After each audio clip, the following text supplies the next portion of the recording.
Bueno, señor presidente, ¿Qué tal? te Gracias. agradezco mucho Es un esta gusto. disposición de tiempo, Es un gusto. pero voy a empezar con una autocrítica. Autocrítica. Sí, te voy a hacer una autocrítica. ¿Cómo es eso?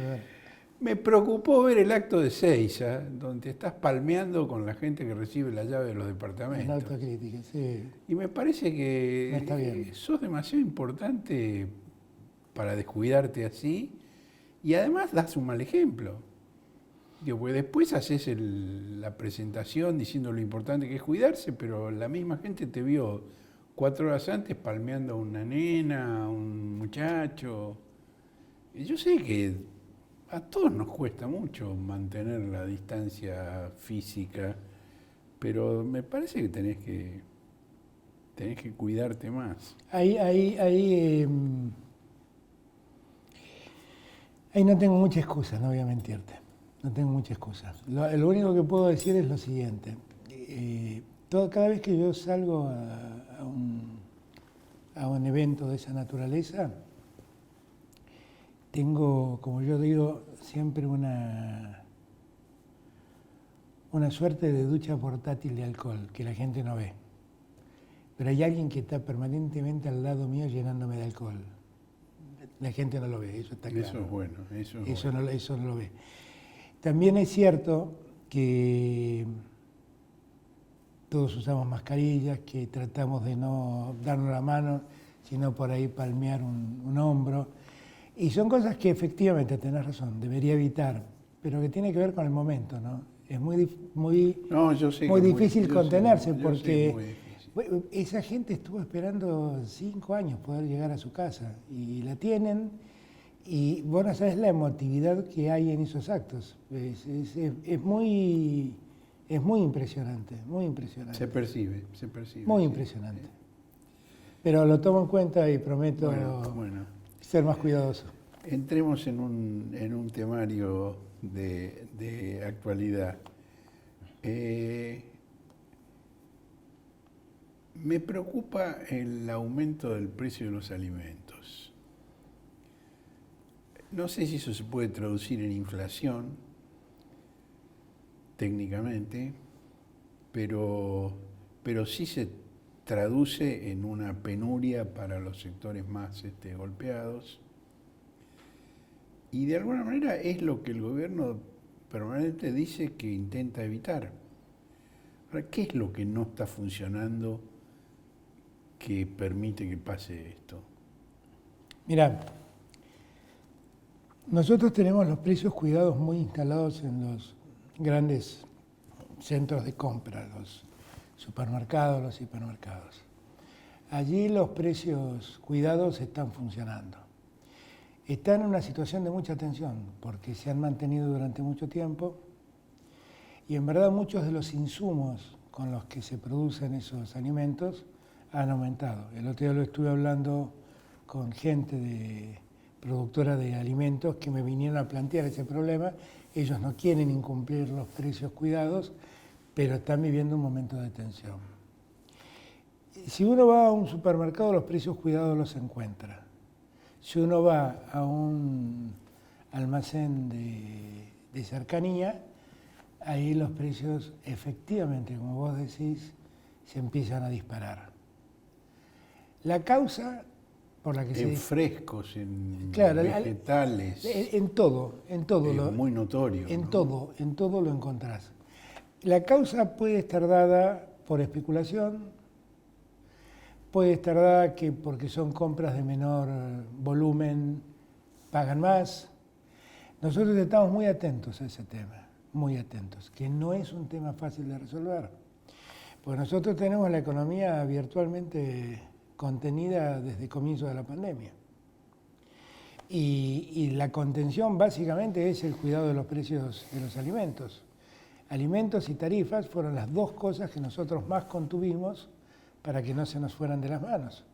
Lo tercero, las casas, los alquileres y el evitar los desalojos. Ahora, la pandemia nos ha desordenado toda la economía, esta es la verdad. No acá, al mundo. Nosotros también lo padecemos. Y es algo de lo que tenemos que empezar a ocuparnos y yo entiendo que ya sobre el fin del año vamos a tener todo el panorama más claro como para poder ver cómo enfrentamos el año entrante. Y lo que tenemos que hacer de aquí a fin de año es contener, porque la pandemia no terminó, está en su peor expresión en este momento. Solo que la vivimos un poco más aliviada en el AMBA, apenas un poco más aliviada. Pero en el interior se ha desplegado con una ferocidad enorme. Y entonces allí hay que prestar atención. En el interior además padece más ese aumento de Estamos llegando a 500 muertos claro, por día. Claro, es muy grave, ¿no? es muy grave. Pero eso también, no quiero ir a la pandemia ahora porque seguramente me querrás preguntar algo después, pero la pandemia a su vez, en el interior del país, los precios a su vez en el interior del país, todavía es más complicado, porque el interior tiende a crecer en precios, en muchos casos, por el precio de transporte que hay de Buenos Aires al interior. Acá se produce mucho alimento que va al interior, y pasan cosas muy ilógicas, qué sé yo, que se ordeñen las vacas en Córdoba, vengan a Buenos Aires, se elabore y vuelva a Córdoba elaborada, la leche. Ese tipo de cosas que son todos costos adicionales que se le ponen al alimento, en el interior repercute muy negativamente. Bueno, vi que había dos proyectos en ese sentido para evitar justamente esos desplazamientos. Uno era del ex intendente de Areco, Paco Durañona, Sí. Y el otro, si no recuerdo mal, de INTA. Sí, y yo los apoyo. De procesamiento de la leche en origen, in situ, en origen, ¿no? Claro, y porque nosotros vemos, por ejemplo, Chaco tiene una enorme cuenca lechera. La Pampa hace eso, La Pampa ya lo hace el gobierno de La Pampa. Nosotros necesitaríamos que los alimentos esenciales, que cada lugar los pueda producir, claro, los frescos los pueda producir, que los pueda producir, porque no tiene mucho sentido. ¿Y alguien está trabajando en esa línea? Estamos trabajando con el INTA, estamos trabajando con Desarrollo Económico para ver cómo podemos evitar esto. Esto que yo acabo de plantear es un ejemplo permanente de Ahora, además me parece que hay otro fenómeno que es el agua que eleva todos los botes, ¿no? Y eso sí ya tiene que ver con la inflación. Y me parece que tiene que ver con por un lado, con la medida de reducción de las retenciones, que naturalmente tiende a nivelar el precio externo con el precio interno, en un momento en que el precio externo está subiendo. Es decir, la función de la retención, aparte de allegar recursos al Estado, tiene el objetivo de contener el aumento de los precios internos. Sí. Ahí me parece que, no sé qué evalúan ustedes, yo tengo la impresión de que esa reducción de las retenciones ha sido más efectivo para la disparada de los precios que para la liquidación de exportaciones retenidas. La baja importante de retenciones ocurrió básicamente en los aceites, no tanto en la producción primaria, que se ha reducido a 3 puntos solos. Claro, el diferencial.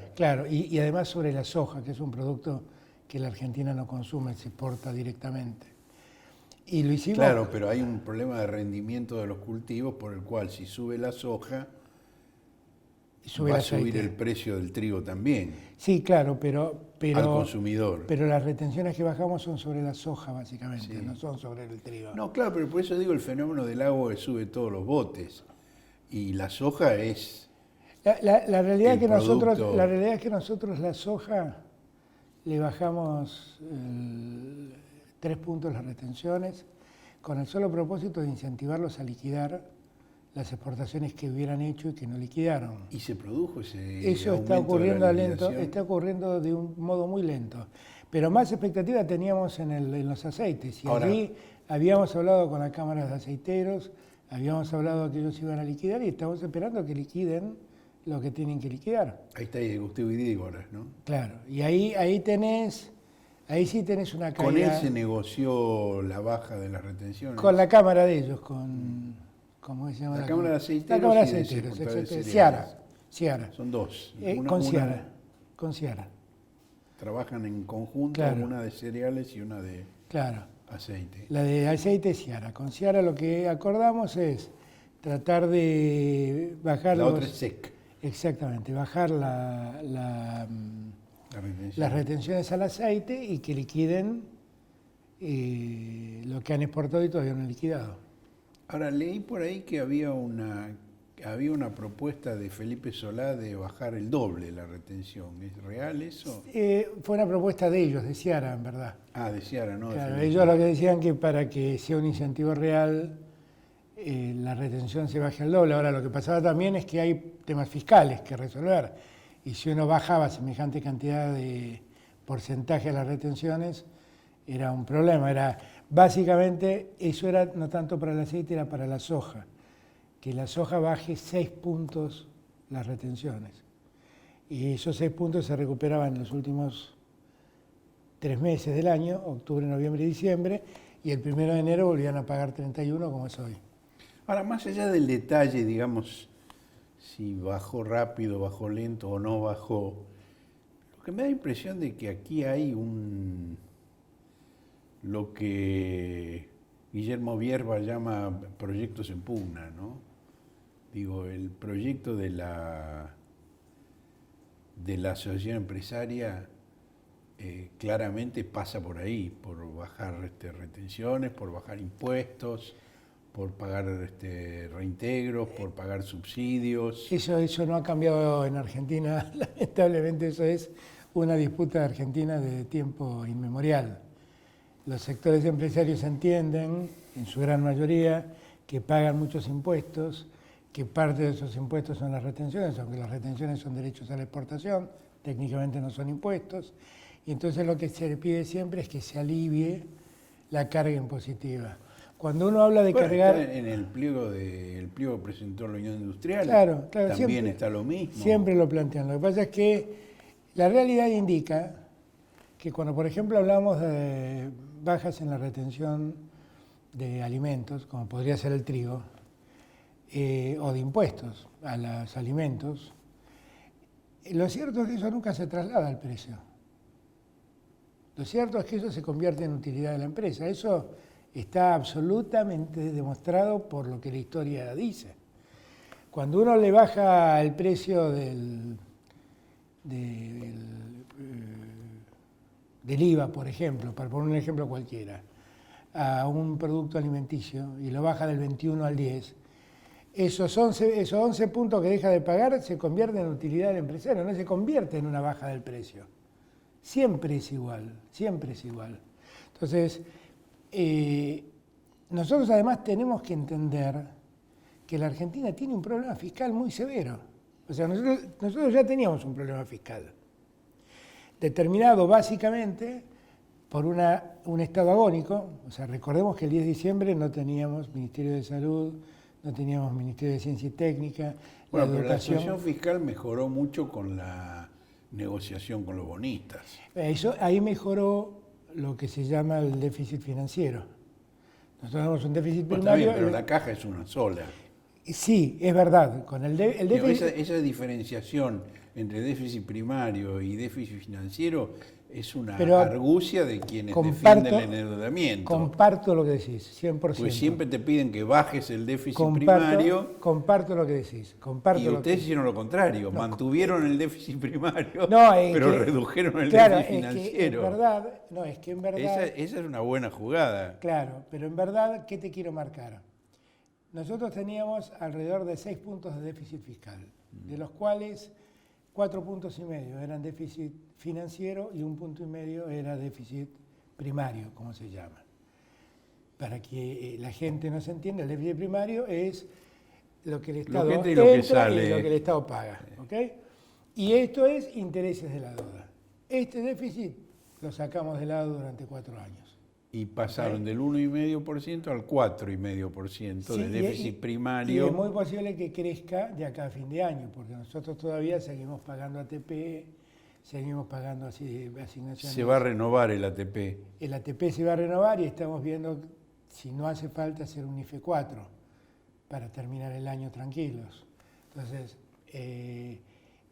Lo que se nos ha incrementado mucho es el déficit primario, eso es cierto, pero se nos ha incrementado como consecuencia de que vivimos una pandemia impresionante y porque además tuvimos que poner en marcha un Estado absolutamente obsoleto, un Estado absolutamente ausente. Vos pensás solamente que al llegar nosotros no había Ministerio de Salud, no había Ministerio de Ciencia y Técnica, y yo marco estos dos ministerios fundamentalmente. Pues son muy importantes. Y porque fueron centrales en la pandemia. En la pandemia, la ciencia y la tecnología nos permitió tener test rápidos, por ejemplo, producidos en Argentina. Y nos permitió, los científicos y tecnólogos y técnicos argentinos, nos permitieron poder desarrollar PCRs a una gran velocidad en Argentina. Y gracias a Dios que existieron y se mantuvieron esos científicos que, pese al maltrato que recibieron durante los años anteriores, persistieron en su vocación. La verdad es que debemos agradecérselos siempre. Y tuvimos que poner en marcha un Ministerio de Salud. Yo a veces cuando le escucho hablar al exministro... A Rubinstein. Yo me asombro. Qué cara dura que es Yo ese me asombro. muchacho. Yo me asombro. Pero además, no solo porque dejó caer el Ministerio de Salud, sino porque dejó Los vencer millones de vacunas millones de vencidas vacunas que aparecieron. Claro, es increíble, increíble. Yo me Increíble. acuerdo un episodio que vos recordarás, porque tenés edad para recordarlo, que es toda la agresión que se hizo contra el gobierno de Alfonsín por los pollos de Mazorino. ¿Cómo no me voy a acordar? ¿Cómo no me Bueno, voy a acordar? es un episodio equivalente a este. ¿Cómo no me voy a acordar? Un episodio equivalente a este. Si Para me regular permitís, los precios se compró una vacunas, cantidad. exactamente. Después la producción mejoró y los pollos polacos quedaron ahí congelados hasta que se Efectivamente, pudrieron. así es un caso parecido. Y Mazorín fue estigmatizado hasta el día de hoy. Eternamente. Y Rubinstein habla lo más tranquilo como No, si no, fuera- hable de cátedra. Sí, sí. Es muy impactante eso. Sí. Pero, digo, nosotros tuvimos que finalmente poner en marcha todo eso. Mirá, Axel, cuando llegó a la provincia de Buenos Aires, en el Gran Buenos Aires tenía 970 camas. Ahora hay 2000 y pico. Hay 2000, casi 2100. Ahora, en el punto de máxima tensión, llegó a ocupar alrededor de 1500 camas. Eso, si no se hubiera hecho esa ampliación de camas de terapia intensiva, lo que hubiera significado es que Tuviera 600 personas, el 30% el 30% de la gente hubiera no quedado hubiera tenido. atención sanitaria. Entonces, muchas veces cuando la gente se pregunta ¿para qué sirvió la cuarentena? Para eso, para que el 30% de la gente que en el Gran Buenos Aires necesitó la asistencia sanitaria pudiera tenerla. Y esta es una prueba muy elocuente. Ahora, esto que pasó en el Gran Buenos Aires pasó en todo el país. Nosotros, el Estado Nacional solo, puso en todo el país más de 3000 camas de terapia intensiva. Y eso sumale la que pusieron los gobernadores, los intendentes, y todos nos preparamos. Y aunque hoy hay un momento de mucha tensión en algunas zonas como Mendoza o Neuquén o Rosario, Río Negro. Río Negro, en General Roca fundamentalmente, lo cierto es que hasta acá todos han podido ser atendidos. No, en Cuando- Jujuy no. En En Jujuy la gente se está muriendo en las casas. ha bajado mucho la atención en Jujuy. Sí, hace unos días ha bajado un poco. Ha bajado mucho. Pero lo de Jujuy es tremendo. A Jujuy le pasó- Entierros clandestinos. A Jujuy ¿no? le pasó que Jujuy estuvo 110 días sin casos. Al Y principio. claro, y el gobernador se confió. Esta es la verdad. Bueno, la comitiva del gobernador en el viaje a La Quiaca es la que trajo el virus a la provincia. El gobernador se confió. No vino del AMBA el virus en Jujuy, vino de Bolivia por la comitiva del gobernador, que pasaron de La Quiaca a Villazón a hacer compras. El gobernador, y ahí fue el estallido. El gobernador ahí, yo creo que se confió en esa confianza que se dio. El tema se le fue de las manos. Pero hay que reconocer que hizo algo que otros gobernadores no hicieron, que fue cerrar Jujuy durante 21 días. Y eso le permitió volver a retomar el control. Yo a veces cuando veo situaciones de estrés como las que vive Mendoza y la resistencia del gobierno de Mendoza a volver atrás, yo siento que el peligro es muy grande. El de Córdoba también. En Córdoba, pero Córdoba tiene, la diferencia entre Mendoza y Córdoba es que Córdoba tiene mucha asistencia sanitaria, o sea, hay camas todavía Sí, pero disponibles. también hay resistencia a Vos volver atrás. pensás que en el área metropolitana de Mendoza, Mendoza como ciudad es un distrito muy chiquito. He vivido ahí, conozco. Conoces, el Gran Mendoza es el secreto, ¿no? Bueno, en el Gran Mendoza, en ese aglomerado urbano, casi el 95% de las camas están utilizadas. Por eso, en Córdoba, sin embargo, está en el orden del 75-80% y la cosa se está todavía 80% manejando. también Es muy alto, también. es muy alto, pero no es el 95%. No, el 95 ya estás caminando en la cuerda floja. Los shopping, la gente anda por el patio Olmos. Sí, yo siento que todas esas cosas hay que restringirlas, toda esa circulación hay Yo que tengo la restringirla. impresión de que Macri está imponiendo su criterio en el país por encima de los gobernadores, por encima del gobierno nacional. Ha habido una prédica. Que se mueran todos los que tengan que Ha habido morir. ha habido una prédica muy sostenida de parte de la oposición, que es esa prédica y que le ha hecho un daño enorme. Como en Estados Unidos y como en Brasil. Enorme, han hecho un daño enorme. Es coherente con el universo conceptual de cada uno, ¿no? Sí, es la lógica de esa derecha, ¿no?